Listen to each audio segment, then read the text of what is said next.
आज हम उन रिजल्ट्स पे बात करेंगे जो हम ड्राइव करते हैं डेफिनेशन ऑफ कॉम्प्लेक्स नंबर से या सेट ऑफ कॉम्प्लेक्स नंबर से। ठीक है, हम बात करते हैं जी कि तमाम जो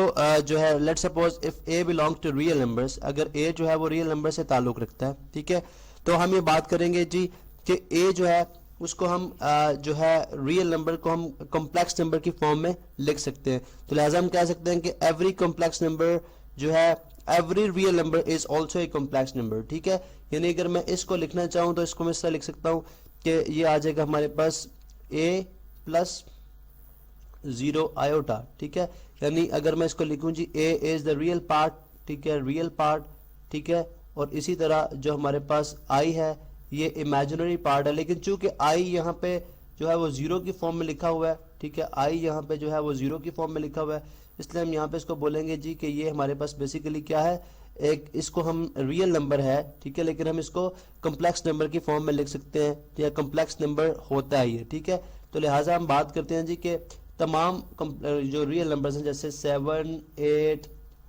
9 ये सब जो है वो कॉम्प्लेक्स नंबर की फॉर्म में लिखे जा सकते हैं, यानी 7 प्लस 0 आयोटा, इसी तरह 8 प्लस 0 आयोटा, इसी तरह 9 प्लस 0 आयोटा। ठीक है, तो लिहाजा यहाँ से हमें समझ आ गई कि तमाम जो नंबर हैं रियल वो कॉम्प्लेक्स नंबर की फॉर्म में लिखे जा सकते हैं, लेकिन इसके बरक्स जो हम अगर ये बात करें कि तमाम जो कॉम्प्लेक्स नंबर्स हैं वो रियल नंबर्स नहीं होते, तमाम कॉम्प्लेक्स नंबर जो हैं वो रियल नंबर की फॉर्म में नहीं लिखे जा सकते। ठीक है, सो हम यूँ बात करेंगे कि जैसे मैं लिखता हूँ जी कि 0 प्लस 7 आयोटा, ठीक है, 0 प्लस 7 आयोटा।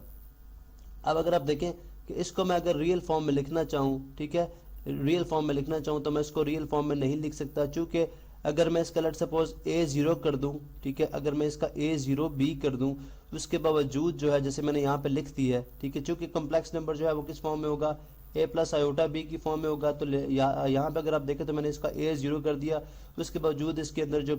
इमेजिनरी पार्ट है वो मौजूद है। ठीक है, तो हम इसको क्या बोलेंगे कि this is purely imaginary, purely,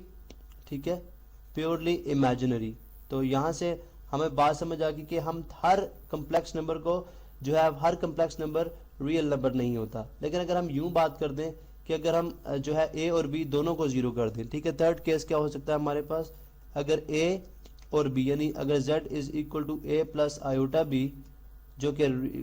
जो बेसिक फॉर्म है हमारे पास, जनरल फॉर्म है कॉम्प्लेक्स नंबर की, ठीक है, if a is equal to 0, ठीक है, 0 and b is also equal to 0, तो हमारे पास ये बन जाएगा z is equal to 0 plus 0 iota. ठीक है, जिसको हम क्या बोलते हैं जी, इसको भी हम जो नेम देते हैं, ठीक है, 0 प्लस 0 आयोटा, इसको हम बोलेंगे जी कॉम्प्लेक्स नंबर 0। ठीक है, ये कहलाएगा हमारे पास कॉम्प्लेक्स नंबर 0। ठीक है, तो हम अगर हमने ये बात की है, अगर आप देखें स्टेटमेंट्स के स्टार्ट में अगर हम ये बात करें कि हर जो नंबर है, हर रियल नंबर जो है वो कॉम्प्लेक्स नंबर की फॉर्म में लिखा जा सकता है, लेकिन हर कॉम्प्लेक्स नंबर रियल नंबर की फॉर्म में नहीं लिखा जा सकता, तो इससे ये बात सामने आती है कि जो सेट ऑफ रियल नंबर्स हैं, सेट ऑफ रियल नंबर है वो प्रॉपर सबसेट है किसका, सेट ऑफ कॉम्प्लेक्स नंबर का। ठीक है, यानी तमाम के तमाम रियल नंबर जो हैं वो सबसेट हैं किसका, सेट ऑफ कॉम्प्लेक्स नंबर का, और प्रॉपर सबसेट है। ठीक है, प्रॉपर सबसेट है। यहाँ से हम एक और रिजल्ट भी जो है वो ड्राइव करते हैं। ठीक है, तो ये थी बेसिकली वो चंद बातें जो हम जो है वो real number sorry complex number की डेफिनेशन से ड्राइव करते हैं।